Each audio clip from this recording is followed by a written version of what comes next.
أعوذ بالله من الشيطان الرجيم. بسم الله الرحمن الرحيم. عن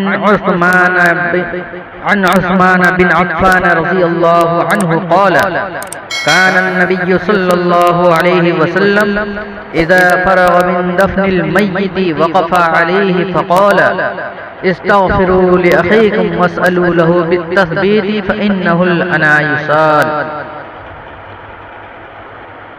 داؤد شریف کی حدیث ہے.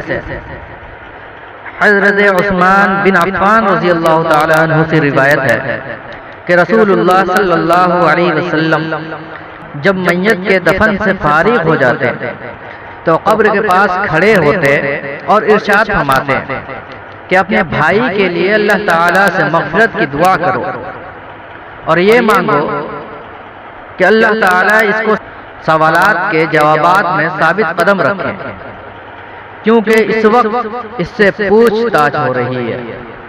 حضرت ابو سعید رضی اللہ تعالی عنہ فرماتے ہیں کہ ایک مرتبہ رسول اللہ صلی اللہ علیہ وسلم نماز کے لیے مسجد میں تشریف لائے تو آپ صلی اللہ علیہ وسلم نے دیکھا کہ بعض لوگوں کے دانت ہنسی کی وجہ سے کھل رہے تھے تو آپ صلی اللہ علیہ وسلم نے ارشاد فرمایا: اگر تم لذتوں کے توڑنے والی چیز موت کو کثرت سے یاد کیا کرو تو تمہاری یہ حالت نہ ہو جو میں دیکھ رہا ہوں. لہذا لذتیں ختم کرنے والی چیز موت کو کثرت سے یاد کیا کرو، کیونکہ قبر پر کوئی دن ایسا نہیں گزرتا جس میں وہ یہ آواز نہ دیتی ہو کہ میں پردیس کا گھر ہوں، میں تنہائی کا گھر ہوں، میں مٹی کا گھر ہوں، میں کیڑوں کا گھر ہوں. جب مومن بندہ دفن کیا جاتا ہے تو قبر اس سے کہتی ہے: تمہارا آنا مبارک ہے، بہت ہی اچھا کیا جو تم آ گئے. جتنے لوگ میرے پیٹھ پر چلتے تھے مجھے تم ان سب میں سے زیادہ پسند تھے. آج تم میرے سپرد کیے گئے ہو اور میرے پاس آئے ہو تو میرے بہترین سلوک کو بھی دیکھو گے. اس کے بعد قبر جہاں تک مردے کی نظر پہنچ سکے وہاں تک کشادہ ہو جاتی ہے اور اس کے لیے ایک دروازہ جنت کی طرف کھول دیا جاتا ہے. اور جب کوئی گنہگار بندہ قبر میں رکھا جاتا ہے تو قبر کہتی ہے: تیرا آنا نامبارک ہے، بہت برا کیا جو تو آیا. جتنے لوگ میرے پیٹھ پر چلتے تھے ان سب میں سے تجھی سے میں بہت زیادہ نفرت کرتی تھی.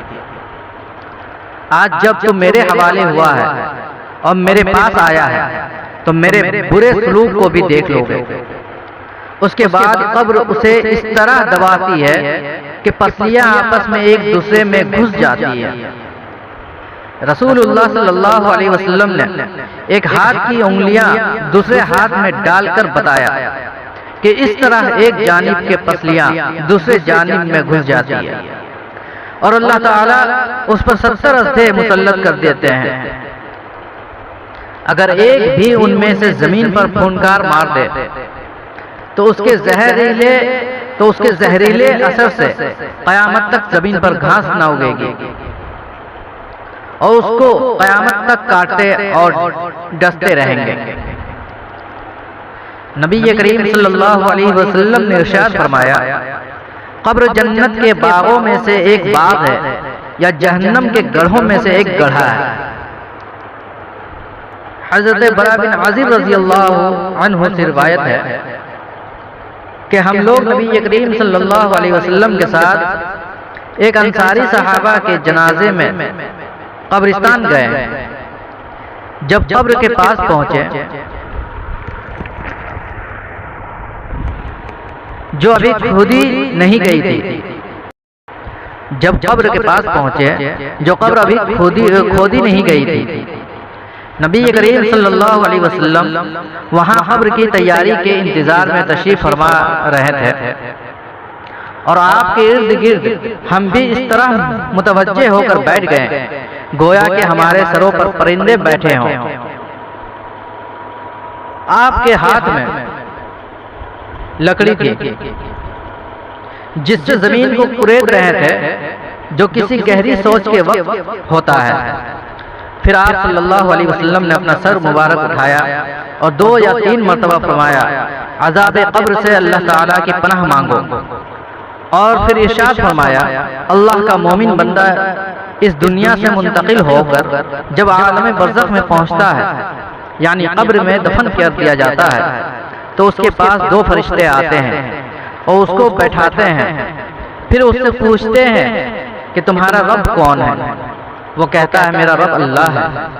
پھر پوچھتے ہیں تمہارا دین کیا ہے؟ وہ کہتا ہے میرا دین اسلام ہے۔ پھر پوچھتے ہیں کہ یہ آدمی جو تم میں نبی بنا کر بھیجے گئے تھے، یعنی حضرت محمد مصطفیٰ صلی اللہ علیہ وسلم، ان کے بارے میں تمہارا کیا خیال ہے؟ وہ کہتا ہے وہ اللہ تعالیٰ کے رسول ہیں۔ فرشتے کہتے ہیں کہ تمہیں یہ بات کس نے بتائی، یعنی تمہیں ان کے رسول ہونے کا علم کس کے ذریعے سے ہوا؟ وہ کہتا ہے میں نے اللہ تعالیٰ کی کتابیں پڑھی ہیں، اس پر ایمان لایا اور اس کو سچ مانا۔ اس کے بعد رسول اللہ صلی اللہ علیہ وسلم نے ارشاد فرمایا مومن بندہ فرشتوں کے مذکورہ سوالات کے جوابات جب اس طرح ٹھیک ٹھیک دے دیتا ہے تو ایک آسمانی آواز آتی ہے، آسمان سے ندا آتی ہے، یعنی اللہ تعالیٰ کی طرف سے آسمان سے اعلان کرایا جاتا ہے کہ میرے بندے نے سچ کہا، لہذا اس کے لیے جنت کا بستر بچھا دو، اسے جنت کا لباس پہنا دو، اور اس کے لیے جنت میں ایک دروازہ کھول دو۔ چنانچہ وہ دروازہ کھول دیا جاتا ہے اور اس سے جنت کے خوشگوار ہوائیں اور خوشبوئیں آتی رہتی ہیں، اور قبر اس کے لیے حد نگاہ تک کھول دی جاتی ہے۔ یہ حال تو رسول اللہ صلی اللہ علیہ وسلم نے مرنے والے مومن کا بیان فرمایا۔ اس کے بعد آپ صلی اللہ علیہ وسلم نے کافر کی موت کا ذکر کیا اور ارشاد فرمایا مرنے کے بعد اس کی روح اس کے جسم میں لوٹائی جاتی ہے، اور اس کے پاس بھی 2 فرشتے آتے ہیں اور اس کو بٹھاتے ہیں اور اس سے پوچھتے ہیں کہ تیرا رب کون ہے؟ وہ کہتا ہے ہائے افسوس میں کچھ نہیں جانتا۔ پھر فرشتے اس سے پوچھتے ہیں کہ تیرے دین کیا ہے؟ وہ کہتا ہے ہائے افسوس میں کچھ نہیں جانتا۔ پھر فرشتے اس سے کہتے ہیں کہ یہ آدمی جو تمہارے اندر بحیثیت نبی کے بھیجا گیا تھا، تمہارا اس کے بارے میں کیا خیال تھا؟ وہ پھر بھی یہی کہتا ہے ہائے افسوس میں کچھ نہیں جانتا۔ اس سوال و جواب کے بعد آسمان سے ایک پکارنے والا اللہ تعالیٰ کی طرف سے پکارتا ہے اور کہ یہ پکارتا ہے کہ اس نے جھوٹ کہا۔ پھر اللہ تعالیٰ کی طرف سے ایک منادی آواز لگاتا ہے کہ اس کے لیے آگ کا بستر بچھا دو اور اسے آگ کا لباس پہنا دو، اور اس کے لیے دوزخ کا ایک دروازہ کھول دو۔ چنانچہ یہ سب کچھ کر دیا جاتا ہے۔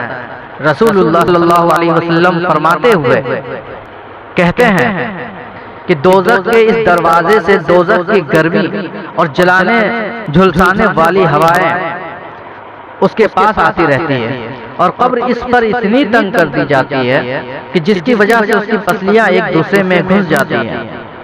فرشتوں کا کافر کا یوں کہنا کہ اس نے جھوٹ کہا، اس کا مطلب یہ ہے کہ کافر کا فرشتوں کے سوال کے جواب میں اپنے انجان ہونے کو ظاہر کرنا جھوٹ ہے، کیونکہ حقیقت میں وہ اللہ تعالیٰ کی توحید، اس کے رسول اور دین اسلام کا انکار کرتا تھا۔ حضرت انس بن مالک رضی اللہ تعالیٰ عنہ سے روایت ہے کہ رسول اللہ صلی اللہ علیہ وسلم نے ارشاد فرمایا بندہ جب اپنی قبر میں رکھ دیا جاتا ہے اور اس کے ساتھی یعنی اس کے جنازے کے ساتھ آنے والے واپس چل دیتے ہیں، اور ابھی وہ اتنے قریب ہوتے ہیں کہ ان کی جوتیوں کی آواز وہ سن رہا ہوتا ہے، اتنے میں اس کے پاس 2 فرشتے آتے ہیں، وہ اس کو بٹھاتے ہیں، پھر اس سے پوچھتے ہیں تم اس شخص محمد صلی اللہ علیہ وسلم کے بارے میں کیا کہتے ہو؟ کیا کہتے تھے؟ جو مومن ہوتا ہے وہ کہتا ہے کہ میں گواہی دیتا ہوں کہ اللہ تعالیٰ کے بندے اور اس کے رسول ہیں۔ یہ جواب سن کر اس سے کہا جاتا ہے کہ ایمان نہ لانے کی وجہ سے دوزخ میں جو تمہاری جگہ ہوتی اس کو دیکھ لو۔ اب اللہ تعالیٰ نے اس کے بدلے تمہیں جنت میں جگہ دی ہے۔ دوزخ اور جنت کے دونوں مقام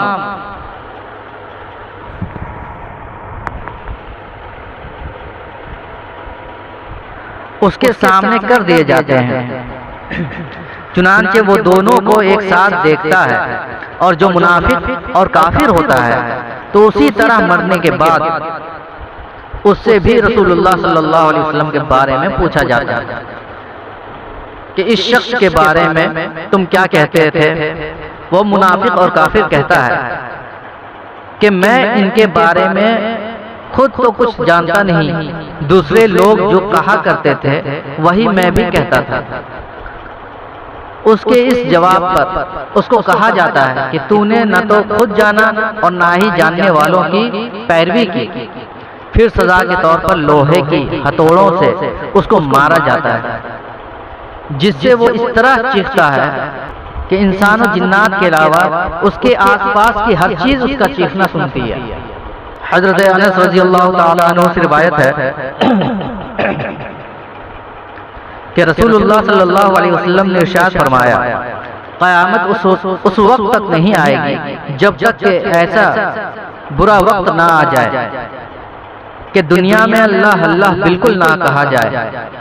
اور ایک اور حدیث میں اس طرح ہے کہ کسی ایسے شخص کے ہوتے ہوئے قیامت قائم نہیں ہوگی جو اللہ اللہ کہتا ہوا ہو۔ مطلب یہ ہے کہ قیامت اس وقت آئے گی جب کہ دنیا اللہ تعالیٰ کی یاد سے بالکل ہی خالی ہو جائے گی۔ اس حدیث کا یہ مطلب بھی بیان کیا گیا ہے کہ قیامت اس وقت تک قائم نہیں ہو سکتی جب تک کہ دنیا میں ایسا شخص موجود ہو جو یہ کہتا ہو، لوگوں اللہ تعالیٰ سے ڈرو، اللہ تعالیٰ کی بندگی کرو۔ حضرت عبداللہ رضی اللہ تعالیٰ عنہ سے روایت ہے کہ رسول اللہ صلی اللہ علیہ وسلم نے ارشاد فرمایا، قیامت بدترین آدمیوں پر ہی قائم ہوگی۔ حضرت عبداللہ بن عمر رضی اللہ تعالیٰ عنہ فرماتے ہیں کہ رسول اللہ صلی اللہ علیہ وسلم نے ارشاد فرمایا، قیامت سے پہلے دجال نکلے گا اور وہ 40 تک ٹھہرے گا۔ اس حدیث کو روایت کرنے والے صحابی حضرت عبداللہ بن عمر رضی اللہ تعالیٰ عنہ فرماتے ہیں کہ میں نہیں جانتا کہ رسول اللہ صلی اللہ علیہ وسلم کا مطلب 40 سے 40 دن تھے یا 40 مہینے یا 40 سال۔ آگے حدیث بیان کرتے ہیں کہ پھر اللہ تعالیٰ حضرت عیسیٰ بن مریم علیہ السلام کو دنیا میں بھیجیں گے، گویا کہ وہ عروہ بن مسعود ہیں، یعنی ان کی شکل و صورت حضرت عروہ بن مسعود رضی اللہ تعالیٰ عنہ سے ملتی جلتی ہوگی۔ وہ دجال کو تلاش کریں گے اور اس کو پکڑ کر اس کا خاتمہ کر دیں گے۔ پھر 7 سال تک لوگ ایسے رہیں گے کہ 2 آدمیوں کے درمیان آپس میں دشمنی نہیں ہوگی۔ پھر اللہ تعالیٰ ملک شام کی طرف سے ایک خاص قسم کی ٹھنڈی ہوا چلائیں گے، جس کا یہ اثر ہوگا کہ روئے زمین پر کوئی شخص ایسا باقی نہیں رہے گا جس کے دل میں ذرہ برابر بھی ایمان ہو۔ بہرحال اس ہوا سے تمام اہل ایمان ختم ہو جائیں گے، یہاں تک کہ اگر تم میں سے کوئی شخص کسی پہاڑ کے اندر بھی چلا جائے گا تو یہ ہوا وہیں پہنچ کر اس کا خاتمہ کر دیں گے۔ رسول اللہ صلی اللہ علیہ وسلم نے فرمایا کہ اس کے بعد صرف برے لوگ ہی دنیا میں رہ جائیں گے جن کے دل ایمان سے بالکل خالی ہوں گے۔ ان میں پرندوں والی تیزی اور پھرتی ہوگی، یعنی جس طرح پرندے اڑنے میں پھرتیلے ہوتے ہیں اسی طرح یہ لوگ اپنی غلط خواہشات کے پورا کرنے میں پھرتی دکھائی دیں گے، اور دوسروں پر ظلم و زیادتی کرنے میں درندوں والی عادت ہوں گی۔ بھلائی کو بھلا نہیں سمجھیں گے اور برائی کو برا نہ جانیں گے۔